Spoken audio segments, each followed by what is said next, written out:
Last 2 years में around 400,000 take में lay off हुए हैं। लास्ट ईयर 25% डिक्रीज आया था हायरिंग में। जिनके पास ऑफर लेटर्स थे उनकी जॉइनिंग डेट डिले हो रही थी। बिग एमएनसीज जैसे Amazon, Google, Accenture, even Indian startups में भी ले ऑफ हुए थे। 50% डिक्रीज आया था एक्टिव जॉब ओपनिंग्स में एंड काफ़ी सारे कैंडिडेट्स का साइलेंट ले ऑफ हुआ था। इस साल भी स्टार्टिंग में सर्विस बेस्ड कंपनीज ने ले ऑफ किया है। टीसीएस, इन्फोसिस में ले ऑफ हुए हैं। गूगल ने पाइथन टीम को ले ऑफ कर दिया था।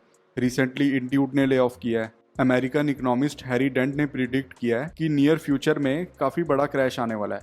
2008 से भी बड़ा क्रैश आएगा एंड ग्रेट डिप्रेशन से भी बड़ा क्रैश आएगा। तो क्या सच में मार्केट क्रैश होने वाली है? कुछ रिपोर्ट्स कह रही हैं कि हायरिंग में इंक्रीज भी हुआ है, 8 से 10% इंक्रीज हुआ है एंड ईयर एंडिंग तक 14% तक ग्रोथ आएगा। तो इससे हम क्या समझे कि हायरिंग मार्केट इंप्रूव हो रही है या भी और ज़्यादा ख़राब होगी? layoffs.fyi एक काफ़ी अच्छी वेबसाइट है। इसमें आप डेली ट्रेंड्स चेक कर सकते हो, जिन कंपनीज़ में ले ऑफ हो रहे हैं। इवन इंडियन स्टार्टअप्स के ले ऑफ की इन्फॉर्मेशन भी आपको इस वेबसाइट में मिल जाएगी। आप यहाँ पर ग्राफ चेक कर सकते हो, ईयर वाइज चेक कर सकते हो, ओपनिंग्स चेक कर सकते हो। तो काफ़ी अच्छा डेटा आपको इस वेबसाइट में मिल जाएगा। इस वीडियो में मैं आपको डिटेल में बताऊंगा कि एज अ फ्रेशर और even as a experience software engineer, अगर आपके पास 1 से 3 साल का एक्सपीरियंस है तो आपको इस सिचुएशन में क्या करना चाहिए, आपको कैसे प्रिपेयर करना चाहिए, कौन सी डोमेन्स फ्यूचर में ग्रो करेंगी एंड आप ऐसा कौन सा फ्रेमवर्क सीखें, कौन सी टेक्नोलॉजी सीखें जिससे आपकी जॉब जल्दी से जल्दी लग जाएगी। तो ये वीडियो बहुत इंपॉर्टेंट होने वाली है। डिटेल में बात करेंगे इस टॉपिक के बारे में। आप ये वीडियो स्किप मत करना, एंड तक ज़रूर देखना। अभी तक अगर आपने चैनल को सब्सक्राइब नहीं किया तो सब्सक्राइब भी कर लेना। सबसे पहले ये समझते हैं कि आईटी सेक्टर में हायरिंग में क्यों डिक्रीज़ हो रहा है। क्या ये ओवर क्राउडिंग की वजह से हो गया है या फिर एआई की वजह से हुआ है? तो देखो, ओवर क्राउडिंग की वजह से नहीं हुआ है। पहले भी इंजीनियरिंग कॉलेज से स्टूडेंट पास आउट होते थे, अब भी फ्रेशर्स आ रहे हैं। तो ऐसा नहीं है कि एकदम से काफ़ी ज़्यादा फ्रेशर आ गए हैं। इवन कुछ लोग सोच रहे हैं कि एआई से भी ऐसा हुआ है, तो एआई से भी नहीं हुआ है, बिकॉज एआई इतना ज़्यादा एडवांस नहीं हुआ है। अभी बेसिक टास्क ही वो कर पाता है, कम्प्लेक्स कोडिंग एआई अभी नहीं कर पा रहा है। जो हम रिसेंट ले ऑफ्स देख रहे हैं उसमें कोविड का काफ़ी ज़्यादा रोल है। कोविड के टाइम सारी चीज़ें ऑनलाइन हो गई थी। आप ऑनलाइन ग्रॉसरीज ऑर्डर कर रहे थे, अमेजॉन का बिजनेस इंक्रीज हो गया था, स्कूल्स ऑनलाइन टीचिंग कर रहे थे, कोचिंग सेक्टर भी ऑनलाइन ट्रांजिशन कर गया था। तो इसीलिए टेक इंडस्ट्री में काफ़ी ज़्यादा इंक्रीज आ गया था। काफ़ी लोग हायर हुए थे उस टाइम पे, कोडिंग जॉब्स काफ़ी ज़्यादा इंक्रीज हुई थी, सैलरी भी बहुत ज़्यादा इंक्रीज हुई थी। जैसे ही कोविड ख़त्म हुआ, मार्केट वापस ऑफलाइन आने लग गई, स्कूल्स वापस ओपन हो गए, कॉलेजेस ओपन हो गए, कोचिंग सेंटर में भी लोग ऑफलाइन जाने लग गए, शॉपिंग भी लोग मार्केट में जाके करने लग गए।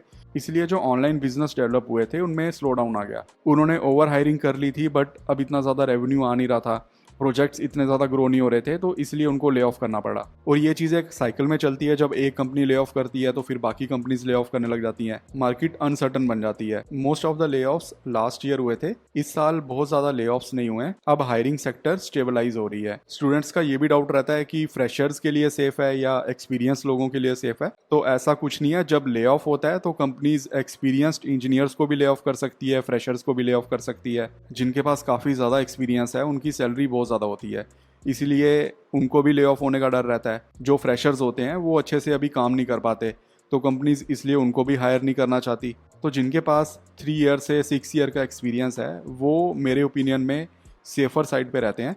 बट जिनके पास काफ़ी ज़्यादा एक्सपीरियंस है या फिर जो बिल्कुल ही फ्रेशर्स हैं, तो उनको कंपनीज ले ऑफ कर सकती है या फिर उनको ऑफर लेने में डिफ़िकल्टी आ सकती है। अब ये समझते हैं कि ये हायरिंग स्टेबलाइज कब होगी, मार्केट रिवाइव कब होगी।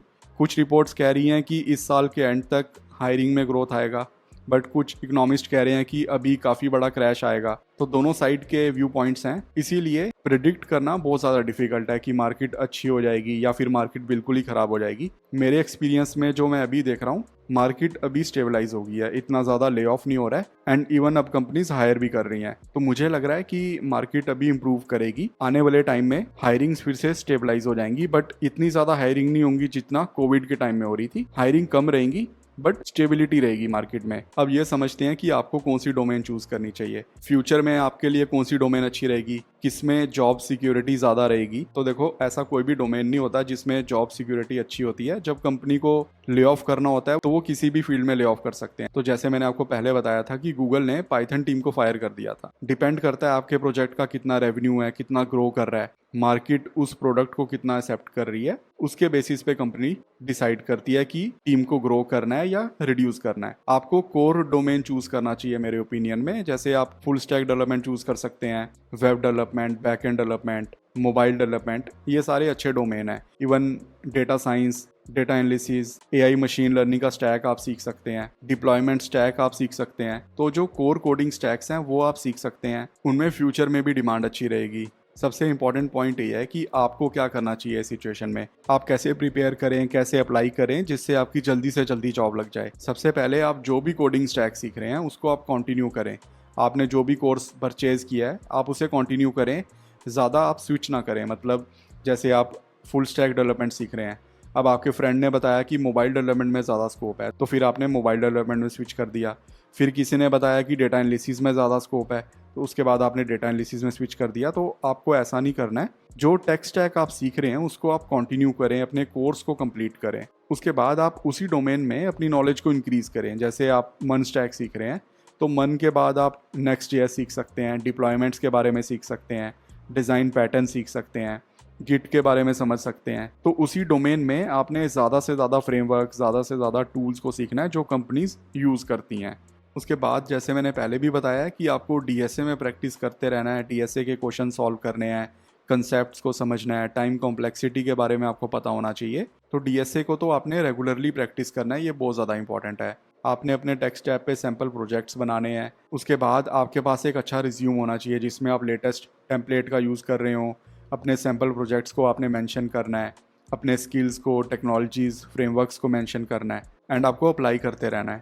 आपको लिंक्डइन पे या ऑफिशियल करियर साइट पे जो जॉब ओपनिंग मिल रही है जिसमें आप एलिजिबल हैं वहाँ पर आप अप्लाई करते रहें।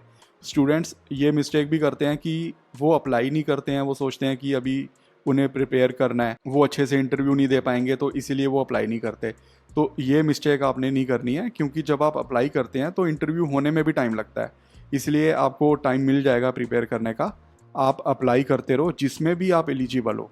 लेट्स से आप मन स्टैक सीख रहे हो, आपका कोर्स कंप्लीट हो गया है एंड मन स्टैक पे अगर आपको ओपनिंग मिल रही है तो आप अप्लाई कर लो। तो अभी कुछ जगह फेक हायरिंग भी हो रही है, आपको बस इस चीज़ का ध्यान रखना है कि जहाँ पर आप अप्लाई कर रहे हैं वो एक ऑफिशियल वेबसाइट है, या फिर आप जिन रिक्रूटर्स के कांटेक्ट में हैं वो ऑफिशियल उसी कंपनी के ईमेल से आपको कांटेक्ट कर रहे हैं। तो आपको बिल्कुल भी डिमोटिवेट नहीं होना है। ये सिचुएशन सभी के लिए अप्लाई होती है, एक्सपीरियंस्ड इंजीनियर्स के लिए भी अप्लाई होती है, फ्रेशर्स के लिए भी अप्लाई होती है। तो आपको बस अपनी प्रिपरेशन कंटिन्यू रखनी है, जॉब्स के लिए अप्लाई करते रहना है, अपने स्किल्स को इम्प्रूव करते रहना है। अगर आप कंफ्यूज हैं कि आपको रिज्यूम में कौन सा टेम्पलेट चूज़ करना चाहिए तो मैंने अपना टेम्पलेट इस वीडियो में शेयर किया, आप वो वीडियो ज़रूर चेक कर लेना। डीएसए कंप्लीट रोड मैप भी आपको इस वीडियो में मिल जाएगा। अगर आपके कुछ डाउट्स हैं या मैंने कुछ मिस कर दिया तो आप ज़रूर कमेंट कर देना।